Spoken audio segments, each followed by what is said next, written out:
Welcome back, everybody, to another episode of Spirit Stream TV. I'm your host, multidimensional healer, teacher, and channel Jai Brady.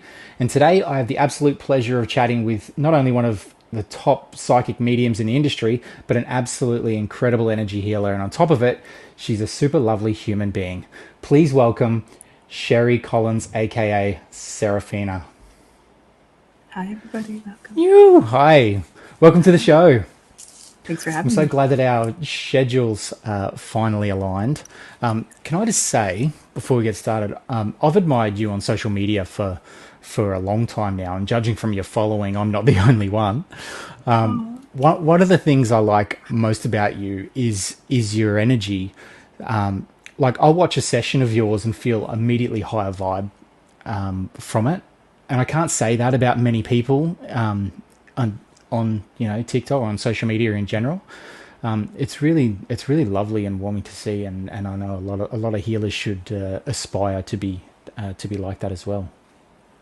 Thank you so much. I'm very humbled by that. Thank you. Oh, it's my pleasure. So I'm sure everybody wants to deep dive into mediumship questions. But being a healer in the quantum myself, I'm excited to talk about healing questions, obviously. So I'm going to start there. And as you know, I've put up a post on TikTok and asking for questions, and I've got some that I've chosen. So they ask, what's the difference between Reiki and quantum healing? So I was a Reiki master, and for me, I just found that Reiki was limited. And so the dynamic in which the energy flows through is very different between Reiki and quantum. Reiki tends to flow through the chakras, out the hands. Quantum just is basically a harnessed energy that we already have within us, and it just comes and flows through the hands for each individual. I find that quantum is much stronger, much faster, more flexibility, and more expansion when it comes to bringing forward that energy. And I find that you're not limited with it. It can change it, you can shift it, and you can grow it with inside of yourself. It took me about a year and a half to master the entire level 1 and level 2 for myself.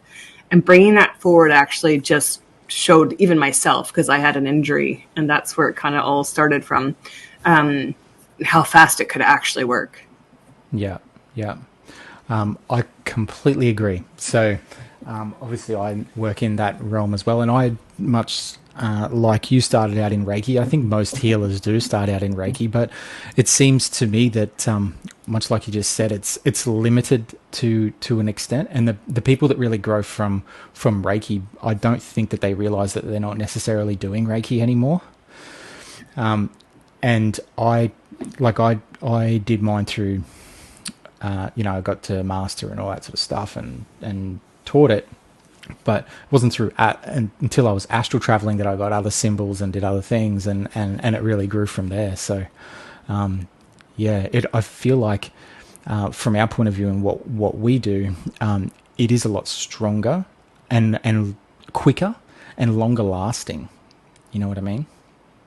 Absolutely. I have lots of people who will message me like with just random one-off saying, oh, you did this a year ago and I still don't have pain, or this thing's never come back, or people with diagnoses with nothing. And I'm just like, the proof to me is in that formation of that, because even when I was doing the Reiki, I didn't have that, right? So for me, it's like, show me how this works, show me how it evolves and moves and shifts within people. And for me, I'm very much structured that way, where it's, if you give me something to learn, I will master it inside and out and backwards, so that it gets to the point that I can teach it forward. And so for me, that's my goal, is here's this information. Let me see what it does, so that when I teach it, I know how to get my students unstuck too, right? There's some teachers that don't know how, and I usually end up answering those questions for the students that aren't even mine. It's like, try this and do this. So I think being able to master anything and use it to your ability is huge. That's why we're here. Oh, without a doubt. Life's about learning and discovery of self and awareness, for sure. So how did you first discover that you could do quantum healing? I actually asked my guides for something stronger because I was I did a Tough Mudder race and I split this muscle, and the Reiki wouldn't touch it. 6 weeks I spent healing it. And so after I went back to the gym, I did it again. I opened it back up and I'm like, I need something that's going to, and then I was gifted this class, and like within seconds it was better. And then, in that, just before I had learned the quantum, I was asked by Source to put together a healing group with a bunch of practitioners, and I oversaw the whole thing, like 27 people, groups of practitioners, and just working out the dynamics of how that worked. And I remember being in a couple sessions where I was doing like trance channeling for people and writing messages to people we were doing healings on. But I will say, like, the involvement into the quantum came from that. Being able to sit still is not something I do very well. So when I was asked to do this healing group, they're like, sit here for an hour for 10 days. And I'm like, I'll try. I didn't even make it the first day. I'm like, this is not happening. I need something that's different. So then being able to heal myself and then walk forward and heal everything else that I was going on, just showed me that this was the involvement of where I needed to be. Oh yeah, for sure. So speaking of, can you fill us in on any, I guess, healing stories or feedback that you received from your clients in regards to that, rather than the Reiki? Oh, it feels nice and gentle. Oh, I have lots. I've had people watch my lives and message me back going, okay, well, I don't need surgery anymore. One was just recent. She went in for surgery on one day. They went in and came back out. They're like, you don't even need surgery anymore. I've had people not need contact lenses, backs not hurting anymore. So everyone's different and uniqueness of why they're holding on to the energy that they're holding allows them to step in and just surrender. And I think that's what I try to promote, a safe space, a calming space that everyone can come in. That's not overwhelming. That's not, too much energy from outside. So I think that really allows and promotes that internal quantum healing for everyone. It's the surrender. Without a doubt, that safety is so paramount, and I think a lot of healers may not realize that's fundamental to being able to heal is to feel safe enough to receive. Yeah, I will share this one because this was actually maybe about 6 months ago. I had a girl step onto my live, and she said, my shoulder hurts and my elbow hurts. And I said to her, no, it's your jaw. So I adjusted her jaw on the live, and she's like, my shoulder doesn't hurt anymore. I'm like, okay. I said, let's just do an adjustment on, some quantum on the elbow. And she goes, nothing hurts anymore. Yeah. That's amazing, hey? Yeah. Yeah. It's fascinating. It is, and it's good for the ego, isn't it? I was just talking to a client this morning, and they were so grateful, and they're always so grateful when I speak to them about how far they've come, because they've come from like sort of really dark time. I have some people in some really dark places that shine to be sort of perfect versions of themselves, and it's good for the ego. It certainly helps keep you going when in those sort of down days that even the best of us have. Just to be able to hear that and really keeps the energy flowing. It's good. It's like doing your psychic stuff and receiving the yeses all the time. It keeps the channel open, It's the confirmation, right? And I tell that to my students too. Like, get the feedback, because that confirmation helps to build you up, right? Sure does, so every time we get the confirmation and that feedback, it's like, yes, thank you. That just solidifies what you're telling me is correct. Yeah. So another question that one of your followers had was, how does one know if they have a healing ability? I will say, prior to me stepping into any healing, I didn't know I could do any of it. I didn't remember a past life doing it. I didn't remember. I just had a girlfriend who kept telling me to go take the thing. And I'm like, you're crazy. Like, I don't know what you're talking about. Now that I'm in it, everybody can do it. There isn't anybody who can't, right? And right. Some people will say you could just ask for love of God in your hands, whatever it is. Honestly, sometimes just realizing the power of touch from yourself to another person, when you're coming from pure love of your own heart, that's enough to heal. Yeah. I completely agree. Everyone with a soul has the ability to heal. Just might not be to the magnitude of you and I, without no, nurturing and learning, But Yeah, everyone it has a does. natural healing ability. So Yeah, and you don't have to take a course unless you want to accelerate that for yourself. Like for yeah, me, that's even right. just taking the quantum course, I still had to sit with it. So it took me about a year to perfect one and two, and then I teach a couple other levels after that. It still takes Yeah, time to harness that and learn it. So if you yeah, learn it from somebody else or if you sit with yourself, it's all a bonus. yeah. Very true. So, when was your awakening? 2019 or so, 2018, 2019. Yeah. Yeah, I went Okay. through some vertigo. Yeah. Didn't know what it was, but I knew I was chasing the spirituality, and that really brought it full Hang on. What circle. what did your life look like prior to 2019? Um, Because you must have exploded in the last 3 years. Then, well, I oh, it took actually four or whatever. separated from my husband God, and it's got my always first. something like that, isn't it? Yeah, Yeah. I was watching my life play out across the room, and I'm like, this is not a life. And I Yeah. said, I'm done. Yeah. So for me, it was going through that, buying my first house, and then really starting to crumble. That Yeah. really pulled me out of it.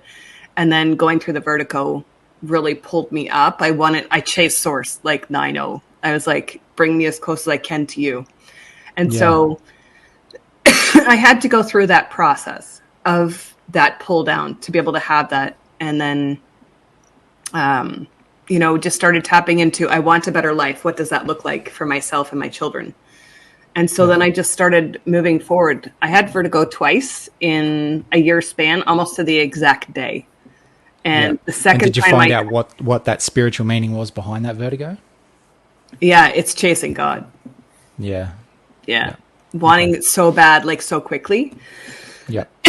My second awakening, a year almost to the exact day, is when I gained my wings of understanding. So, Yeah. it was not fun. And I've asked for that never to happen again. And so, as They we never are evolve, fun. no. But as we evolve, we have to go through lessons and understand things for ourselves of wanting to shift our entire life to something completely different. I was not Yeah. spiritual. I was not religious. I've been baptized in many. I don't need any of that to be close to God. So for me, the Yeah. universe source is always here. It's what am I willing to do to achieve that highest rank within myself to Yes. evolve and help humanity? Yeah. And how did your path evolve to where you are now after that awakening? Yeah, so I had taken the Reiki one, two. I took Akashic Records, and that Yeah. was super simple for me. Within 24 hours, I was doing readings for money. I could see things and do things that were out of the realm of. Because you did an Akashic Records course, that gave you the ability to do readings for money. It gave me the ability just to read like nothing else. So then I just sat with Yeah. my guides and asked, show me what I can do in here. And then I learned I was a gatekeeper. I've learned so many things that I can do in there and built classes and courses off of it too to help people shift their entire life. And once I learned that, everything just took off. Mediumship was easy, tapping into guides was easy. Like I work with like all the ascended masters. I work with the spirit of a highest of high, what hand below God wisdom. So, and the council, I have all these teams that are at my disposal. And actually, one of my questions when I was in a hypnosis session was like, why? Why do I have so many guys? I talk to other people and I'm like, they have like 5. I have Yeah. now I have probably 80. They're like, you Yeah. learn so fast and pick things up so quick that we can't keep up. And I'm like, oh, so it's not a bad thing that I learned quickly. So No. it was just a lot of confirmation. Yep. And so I've been through a lot of things over my entire journey so far in 5 years that I just strive to be the best person I could be. Do I make mistakes? Yeah. I own them and I Of course, stand we all up do. and work through it. Yeah. I mean, it's about learning. Yeah. Yeah. So, what was your initial Claire? I guess, initial dominant Claire? I would say claircognizance first. Yeah. That was my dominant Yeah. one. I just knew things. I could tell people things that I didn't even know them. Yeah. Same. Yeah, I would do card readings and like all this information would just come in and I'd be like, oh, well, this. And they're like, how did you know that? I'm like, I don't know. I didn't question anything. I didn't have anyone to tell me that it was wrong or right. And I find that too much in the spiritual community now. It's like, we have to do it this way and you have to do it. There is no right or wrong. Find the way that works for you. So I've never really listened to anybody, even teachers that I've had. I'm like, nah, I'm not doing it that way. I'll find my own way to navigate. And as I did that, you know, the claircognizance turned into the voyance and the sentience. And, you know, for me, the clairsentience is super strong, but I use all my clairs as one. So I don't really have a more dominant than the other anymore. Yeah, okay. Yeah. And do you work with people to develop their clairs?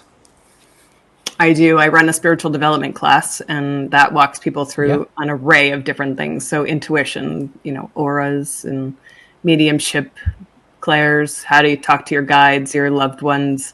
You know, I think it's really important that if you're awakening and you're not sure what to do, like find someone to take that stuff with. It was really, there wasn't really anything out there for me when I started. So this is why I brought it forward. And I teach it the way I learned it. Super simple, easy to understand, easy to do. Because it's not hard. Yeah. And that's the issue with a lot of people starting out on that journey, is they get too overwhelmed with breaking it down because they're up in the head. You know, I just want a step by step. You get a step by step, and step one is too hard. You know, because you don't really understand it when you already actually know all this stuff. It's just about taking the pressure off yourself and you get frustrated. Yeah.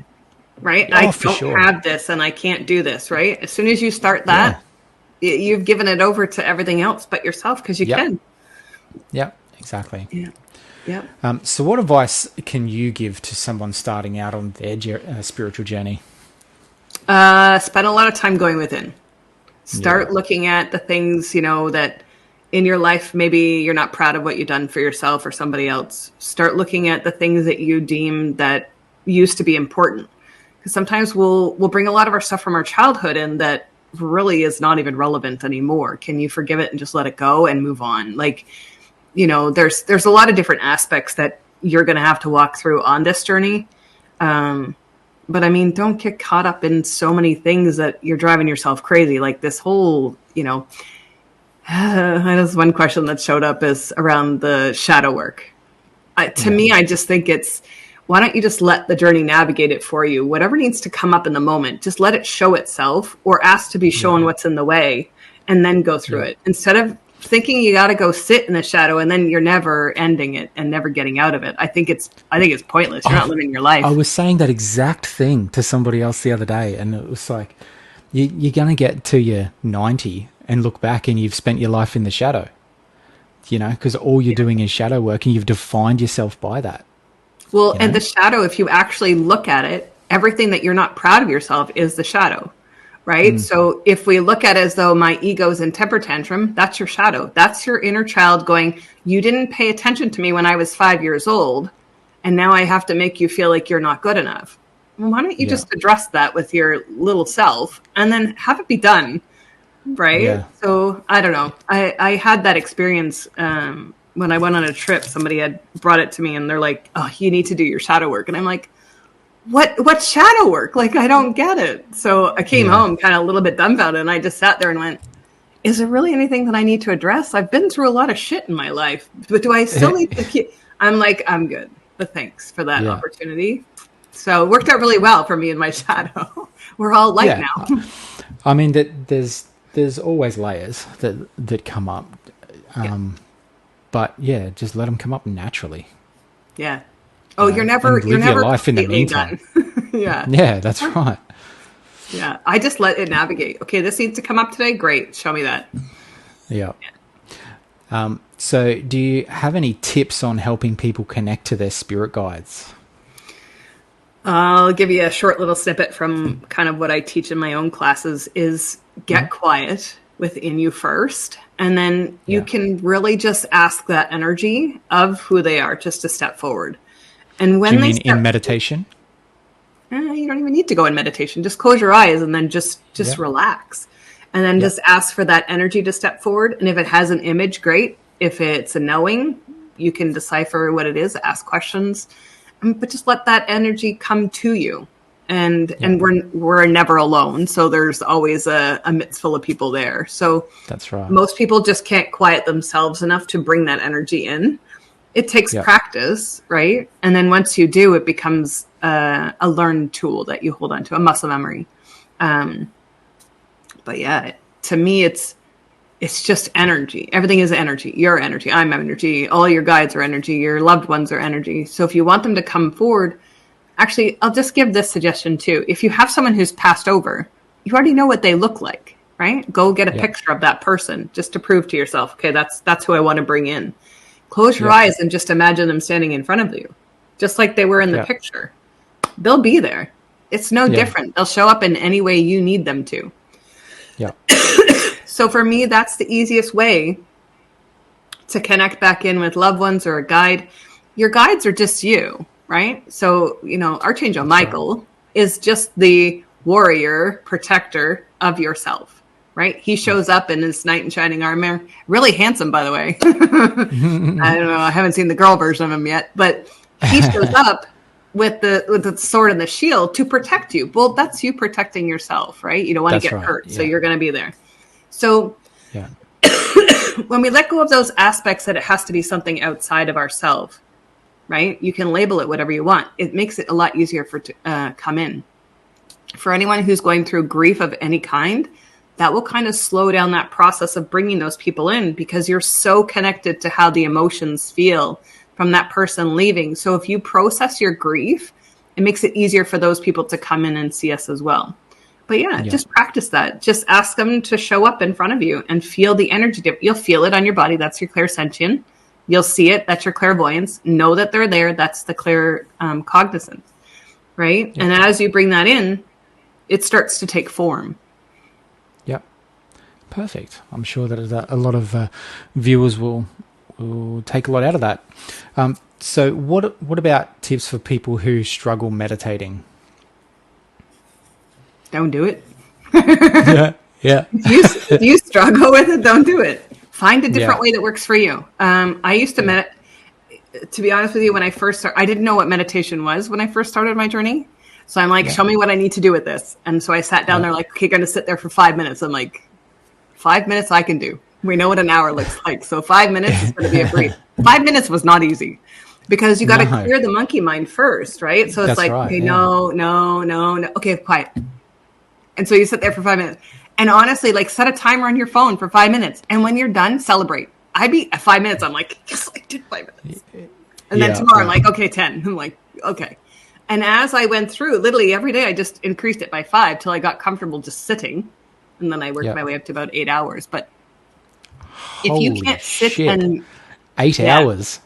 Yeah. I disappeared the one day on my back porch and went into meditation for 6 hours. My kids are like, where'd you go? I'm like, I was on the back porch. 6 hours in meditation. Okay. Yeah. Wow. So you can work your way up into that state. But what happens when you understand and learn that, you can drop down into that state instantly.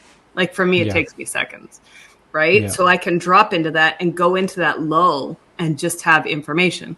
But if you can't, don't. Go on a walking meditation. Go out for a walk. And as you're walking, say, show me what I need to know.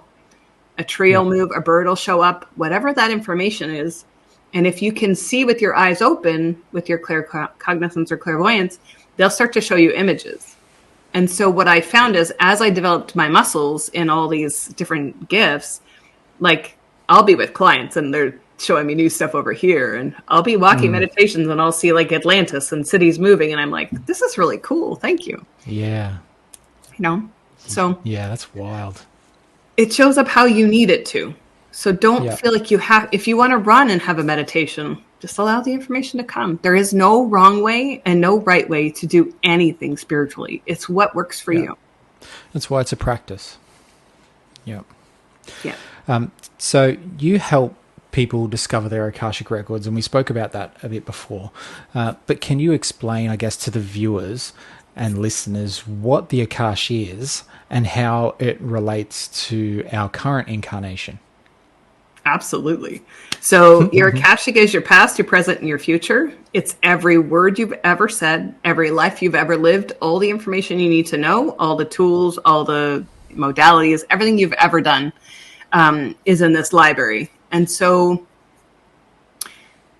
the interesting thing about your Akashic is everything that you are experiencing in this lifetime, you have had from somewhere else. And so it's all the lessons you have not finished learning yet. So even in this lifetime, one of my experiences was I was raped. I had to go through that because that had happened in a past life where I never got to have that forgiveness and closure and all those other things to be able to move on with my life. So to re-experience, I had no one to blame. There was nothing. I went through that experience. I went through all the emotions that came with that. But when I was done and I forgave it and it was finished, it was like, it's done. Like I've never brought it up. I use it as a teaching tool, and it's helped me to show people that we don't have to sit in that story anymore. So every relationship that's gone shitty in your life, it's all from there. Everywhere that, you either had children or you haven't had children, it's all in there. Right. Yeah. So those different aspects of ourself show up to help us and guide us in this lifetime. So are you saying that if you didn't have the awareness to forgive yourself and I guess the other party or whatever, then when you pass over and incarnate again, you're in that same paradigm?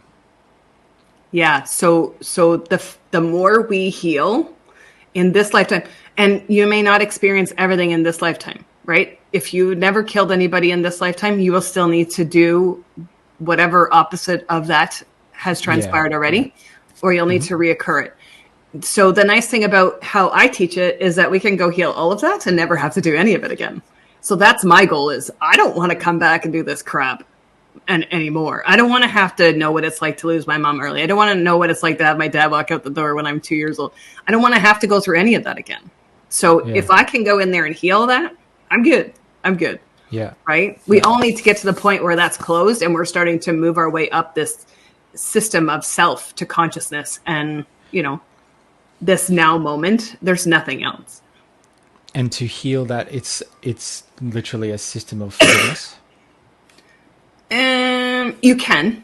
I have a technique that I use that really helps to accelerate everything forward, and it collapses timelines. It helps to shift energy more than just that, because you've done this over and over again. This lifetime seems to be the biggest one for everyone, where we stop a lot of the patterns that we've had for so many years. And a lot of us who are, in our age bracket are the ones who are stopping all this stuff for all our family generations. So I have a technique that I use. So it's worked really well. It works really quickly. And I've used it to close my Akashic, actually. So they've closed it since I've been home in August.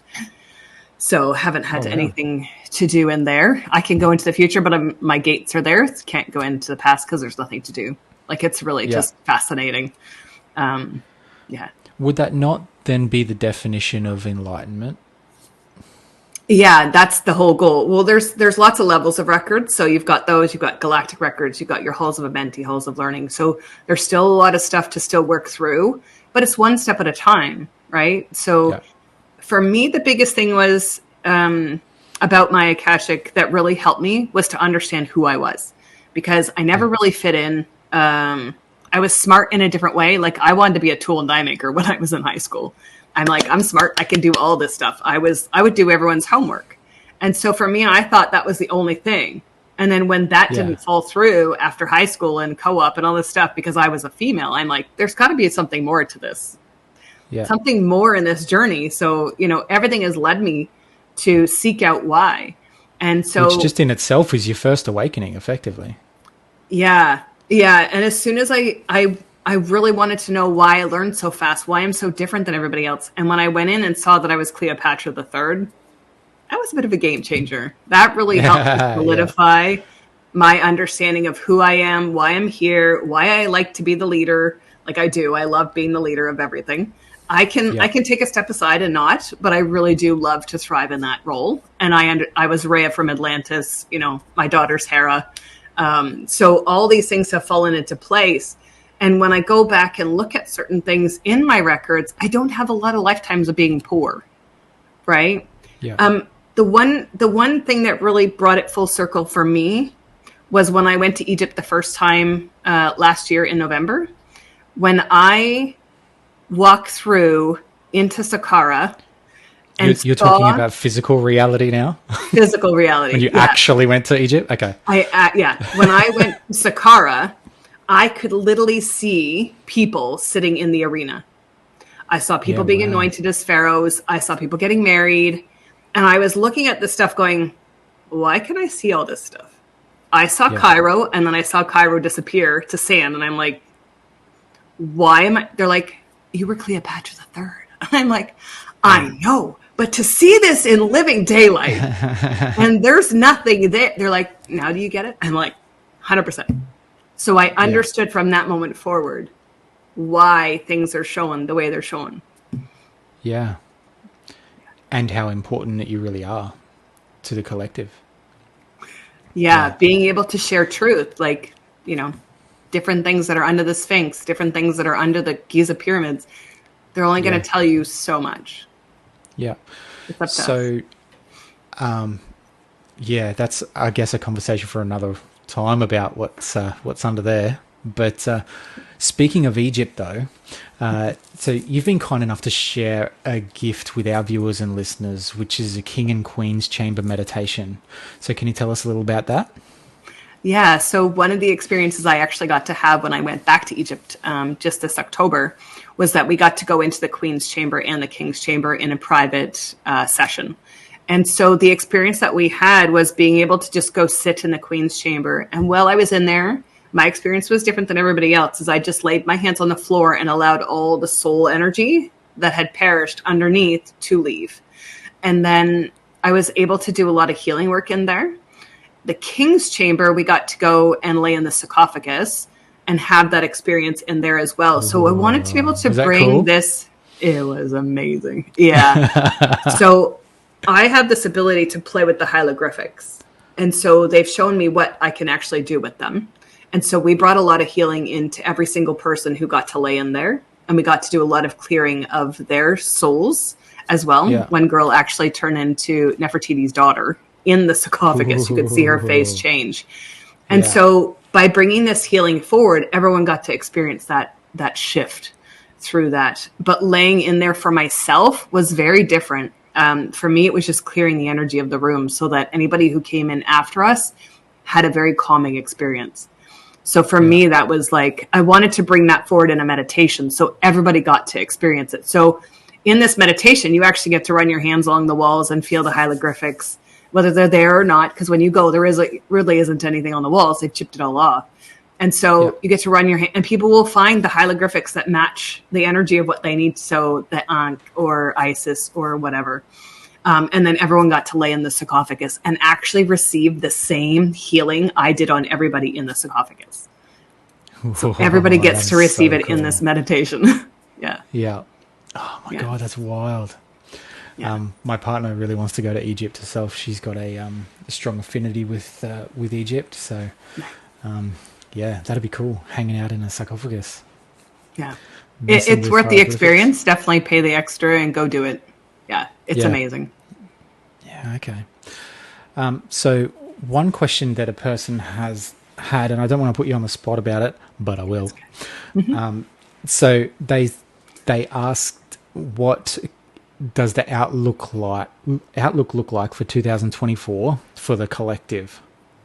So have you, I'm not asking you to tune in now to do it, but have you tuned in and seen what the collective outlook for 2024 is?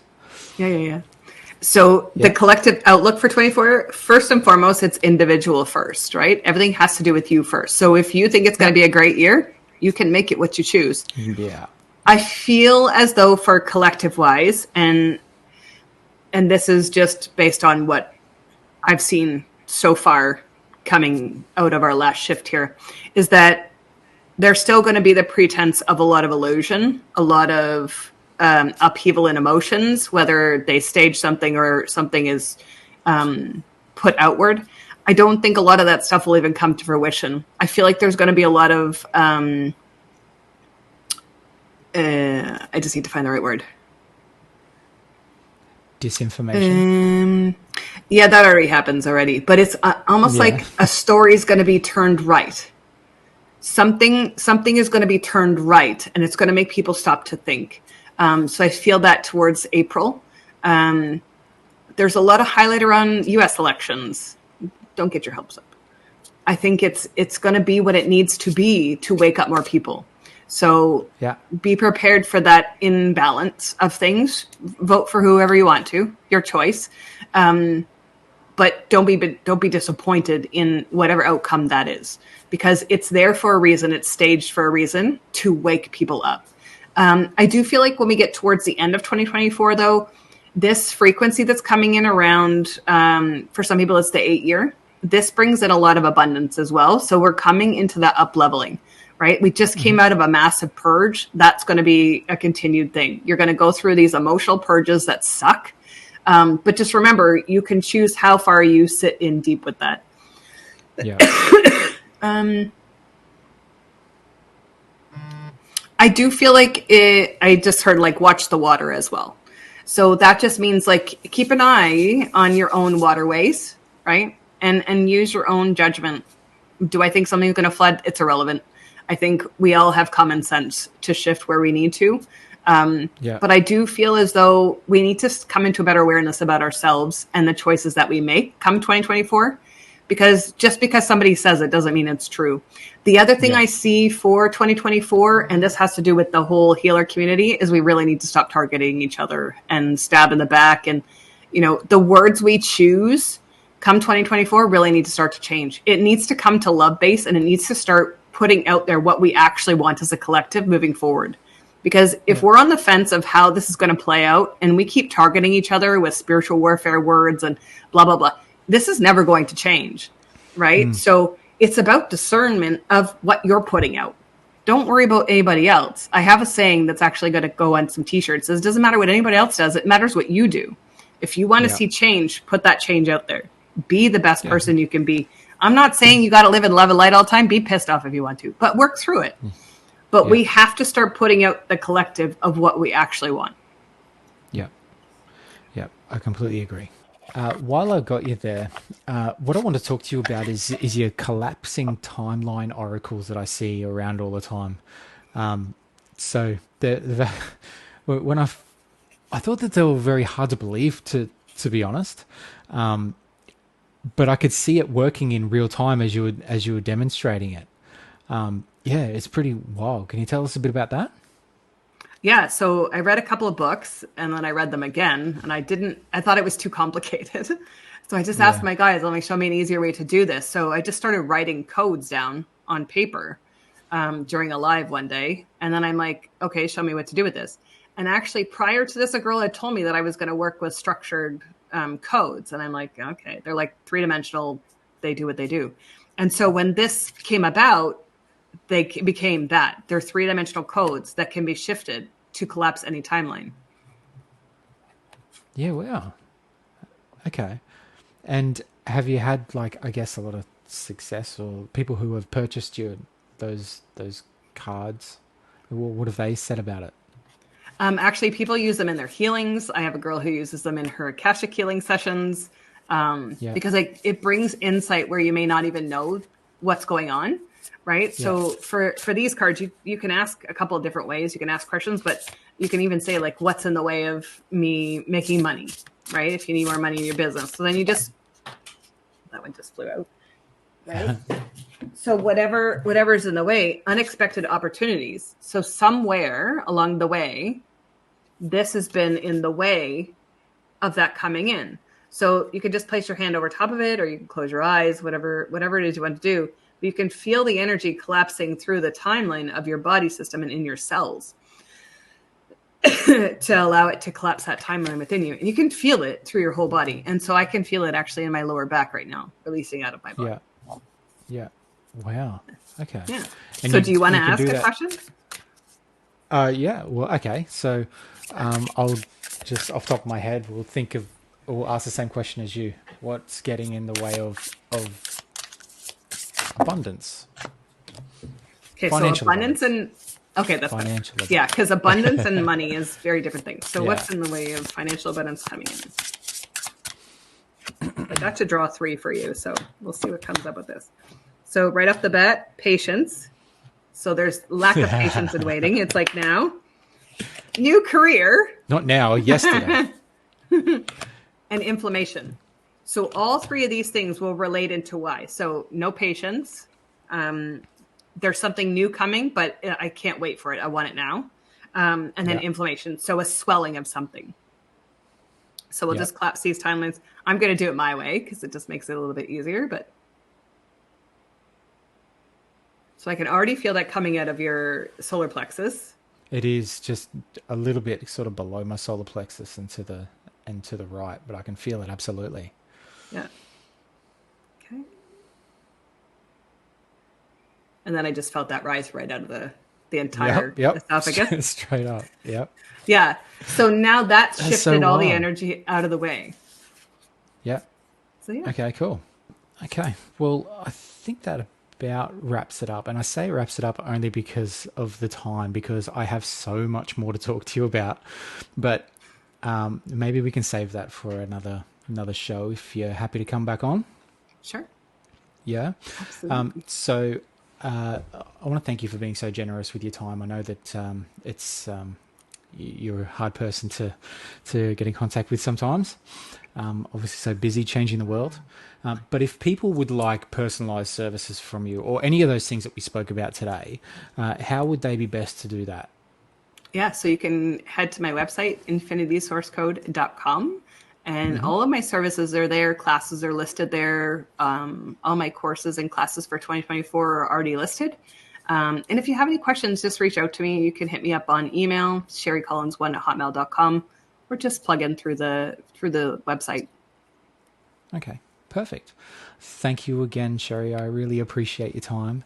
Thank you to all the listeners and viewers. And we'll see you again next time. Bye for now. Thank you so much.